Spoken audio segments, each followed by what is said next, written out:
Alright, how's it going, folks? Today I got a Husqvarna 41 chainsaw, and the gear sprocket on it, or the spur, is stripped so the chain doesn't move when the saw is trying to run. So the first thing that we need to do, we're going to change out the sprocket. We're going to have to pop off this plastic guard up top. There are 3 screws up here holding in this black plastic guard. So here's the first screw you got to take out. And then there's a back one. Next, you're going to have to remove the spark plug. First thing that you want to do is pop up the boot.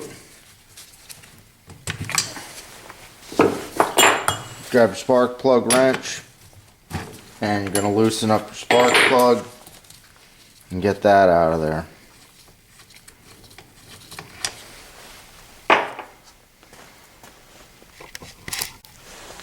The next thing that you want to do is get a 7/16 ratchet, and you're going to remove your sprocket guard.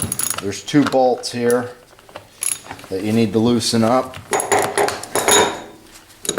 and get these pulled off.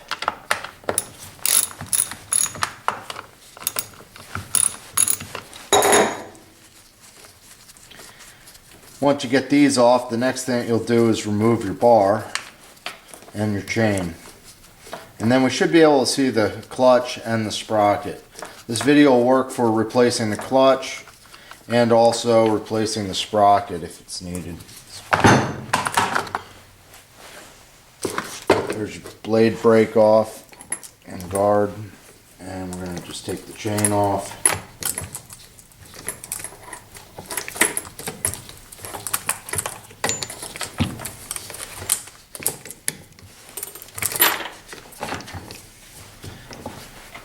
Remove the chain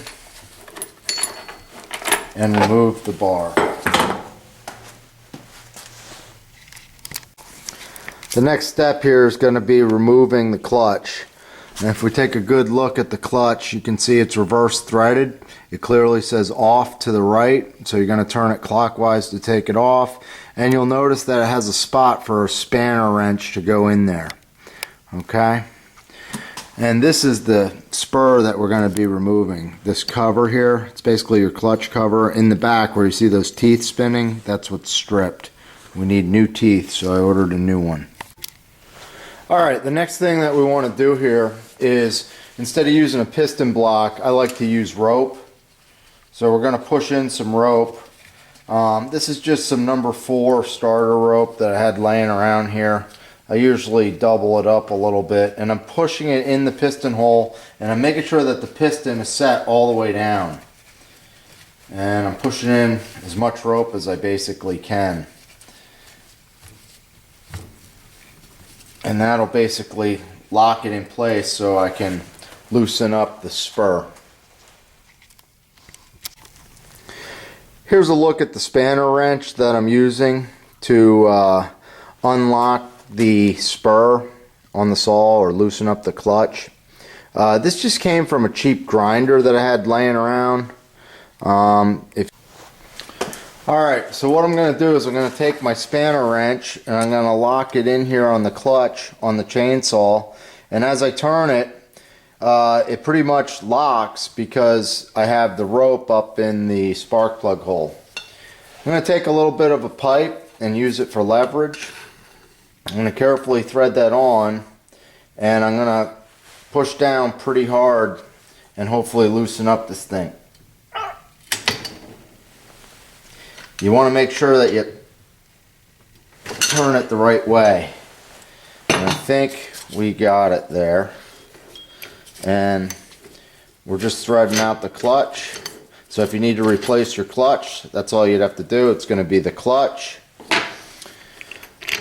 a washer, and the spur, and you can see it's stripped out here on these edges, so that's why it's being replaced.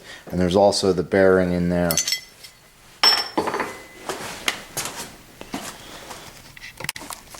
So here's a closer look at the spur, and you can kind of see what happens.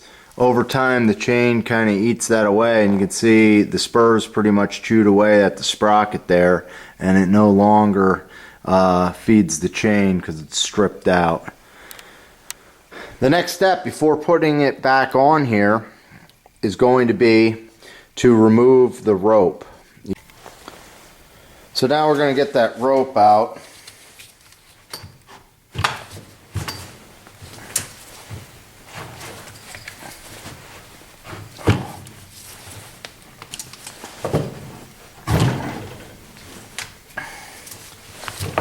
Oh. Yep, rope got a little stuck in there. So next time I won't stuff so much in. If you just go and tighten up your spur, what's going to happen is it's going to put a lot of pressure on your pull start, and it can actually break your pull start. So what we're going to do is we're going to pull the pull start out like this and hold it tightly, and once you have it pulled out, you can once again put the rope back in the piston. So we're just jamming that rope back down in there. And what that's going to do is it's going to take the pressure off your pull start and the spring and the plastic sprocket involved with the pull start. So I'm just jamming in some rope. That should be good. I have the piston all the way down. And now you can actually let the string back. And the pressure once again is going to be on the piston when you go to reattach that sprocket. So there's where the sprocket goes. We're now going to put that on. Alright, the next step is to put your sprocket back on. So that's just going to slip on here, just like this. Don't forget your washer. That'll go on like that. And then you want to put on your clutch, and you want to remember to spin it to the left because it's reverse threaded. So carefully work that on there, and you can spin it right back till it tightens up. And then you want to take your spanner wrench, which is here. Once again, you're going to line it up on here and tighten it.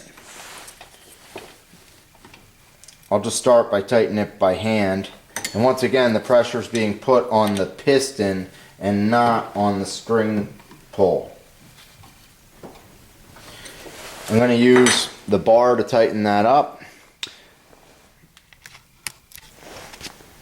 Having the extra leverage of the bar when you tighten it up really helps.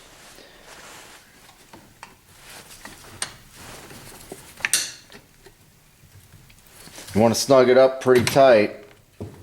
Just take your time. Make sure you get it on there. That should be good. It'll self-tighten as you cut wood too. That's why it's reverse threaded, so it'll never come loose. Alright folks, last thing to do here is going to be remove the rope from the spark plug hole. So we're going to carefully try and pull this out. That time it came out a lot easier. And we're going to put the spark plug back in. We're going to put back on all our covers and our chain, and we should be good to go. So thanks for watching, and if you're wondering, yes, this chainsaw's missing the air filter, so I got to get an air filter for it too. Alright, that's it. We'll see you.